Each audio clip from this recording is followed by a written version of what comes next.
ಎಲ್ರಿಗೂ ನಮಸ್ಕಾರ. ಈ ದಿನ ವೈಶಾಖ ಶುದ್ಧ ಸಪ್ತಮಿ, ಗಂಗಾ ಸಪ್ತಮಿ ಅಂತ ಕರೀತಾರೆ. ಹಿಂದೂ ಪುರಾಣಗಳ ಪ್ರಕಾರ ಗಂಗೆಯು ಸ್ವರ್ಗದಿಂದ ಭೂಮಿಗೆ ಬಂದ ಪವಿತ್ರ ಕತೆ. ಭಗೀರಥನ ಕಠಿಣ ತಪಸ್ಸಿಗೆ ಒಲಿದು ಗಂಗೆಯು ಜಹ್ನುಮುನಿಯ ಕಿವಿಯಿಂದ ಹೊರಬಂದು ಜಾಹ್ನವಿ ಎಂಬ ಹೆಸರನ್ನು ಪಡೆದಳು. ಭಗೀರಥನು ಪೂರ್ವಜರಿಗೆ ಮೋಕ್ಷವನ್ನು ಕೊಡಿಸಲು ಗಂಗೆಯನ್ನು ಭೂಮಿಗೆ ತರಲು ಕಠಿಣವಾದ ತಪಸ್ಸು ಮಾಡಿದನು. ಗಂಗೆಯು ಭೂಮಿಗೆ ಬರುವಾಗ ಜಹ್ನುಮುನಿಯ ಆಶ್ರಮವನ್ನು ಮುಳುಗಿಸ್ತಾಳೆ. ಆಗ ಮುನಿಯು ಕೋಪಗೊಂಡು ಗಂಗೆಯನ್ನು ಕುಡಿದು ನಂತರ ಭಗೀರಥನ ಪ್ರಾರ್ಥನೆಯ ಮೇರೆಗೆ ಗಂಗೆಯನ್ನು ಬಲಗಿವಿಯ ಮೂಲಕ ಹೊರಬಿಟ್ಟನು. ಇದರಿಂದ ಅವಳಿಗೆ ಜಾಹ್ನವಿ ಎಂಬ ಹೆಸರು ಬಂದಿತು. ಸ್ಮರಣೆ ಮಾತ್ರದಿಂದಲೇ ಪಾಪಗಳನ್ನು ಪರಿಹರಿಸುವ ಗಂಗೆಯ ಸ್ಮರಣೆ ಮಾಡೋಣ. ನೀವು ಎಲ್ಲ ಕೇಳಿ ಕಲ್ತ್ಕೊಳ್ಳಿ. ಹಾಡು ಚೆನ್ನಾಗಿದೆ. ವಿಜಯದಾಸರ ಕೃತಿ.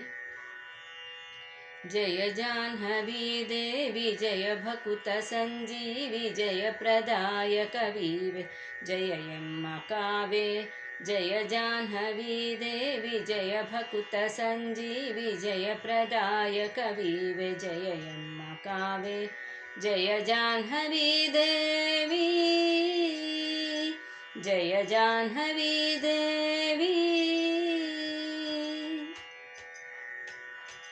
ಅಜನ ಸಭೆಯಲ್ಲಿ ವರುಣಗೆ ಶಾಪವು ಬರಲು ಪ್ರಜಪಾಲನಾದ ಶಂತನು ನಾಮದಿ. ಅಜನ ಸಭೆಯಲ್ಲಿ ವರುಣಗೆ ಶಾಪವು ಬರಲು ಪ್ರಜಪಾಲನಾದ ಶಂತನು ನಾಮದಿ. ನಿಜ ರೂಪದಲ್ಲಿ ಬಂದು ಅಷ್ಟವಸುಗಳ ಪಡೆದೆ. ನಿಜ ರೂಪದಲ್ಲಿ ಬಂದು ಅಷ್ಟವಸುಗಳ ಪಡೆದೆ. ಭಜಿಸಬಲ್ಲೆನೆ ನಿನ್ನ ಬಹುಭಾಗ್ಯವಂತೆ. ಜಯ ಜಾಹ್ನವಿ ದೇವಿ ಜಯ ಭಕುತ ಸಂಜೀವಿ ಜಯ ಪ್ರದಾಯಕ ವೀವೆ ಜಯ ಎಮ್ಮ ಕಾವೆ. ಜಯ ಜಾಹ್ನವಿ ದೇವಿ.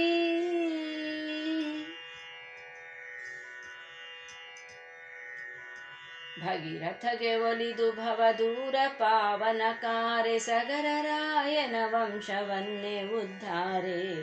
ಭಗೀರಥಗೆ ಒಲಿದು ಭವದೂರ ಪಾವನಕಾರೆ ಸಗರರಾಯನ ವಂಶವನ್ನೇ ಉದ್ಧಾರೆ.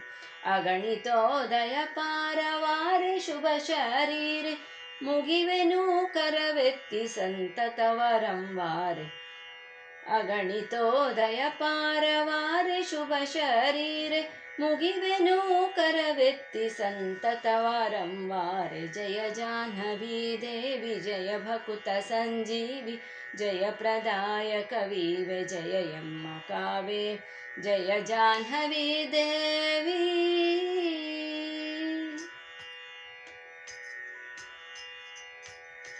ಏನು ಧನ್ಯರೋ ಎನ್ನ ಕುಲಕ್ಕೆ ಪಾವನೆ ಎನ್ನಲು ನೀನುಬ್ಬಿ ಪೊರೆದೆ ಉತ್ಸಾಹದಿ ಮೆರೆದೆ.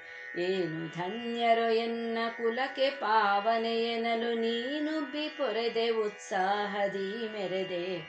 ಮಾನನಿಧಿ ವಿಜಯ ವಿಠ್ಠಲನ ಸನ್ನಿಧಿಯಲ್ಲಿ ಜ್ಞಾನಪೂರ್ವಕ ಒಲಿದು ಭಕುತಿ ಕೊಡು ಎನಗೆ. ಮಾನನಿಧಿ ವಿಜಯ ವಿಠ್ಠಲನ ಸನ್ನಿಧಿಯಲ್ಲಿ ಜ್ಞಾನಪೂರ್ವಕ ಒಲಿದು ಭಕುತಿ ಕೊಡು ಎನಗೆ. ಜಯ ಜಾಹ್ನವಿ ದೇವಿ ಜಯ ಭಕುತ ಸಂಜೀವಿ ಜಯ ಪ್ರದಾಯಕ ವೀವೆ ಜಯ ಎಮ್ಮ ಕಾವೆ.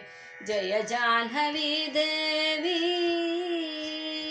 ಜಯ ಜಾಹ್ನವಿ ದೇವಿ ಜಯ ಜಾಹ್ನವಿ ದೇವಿ.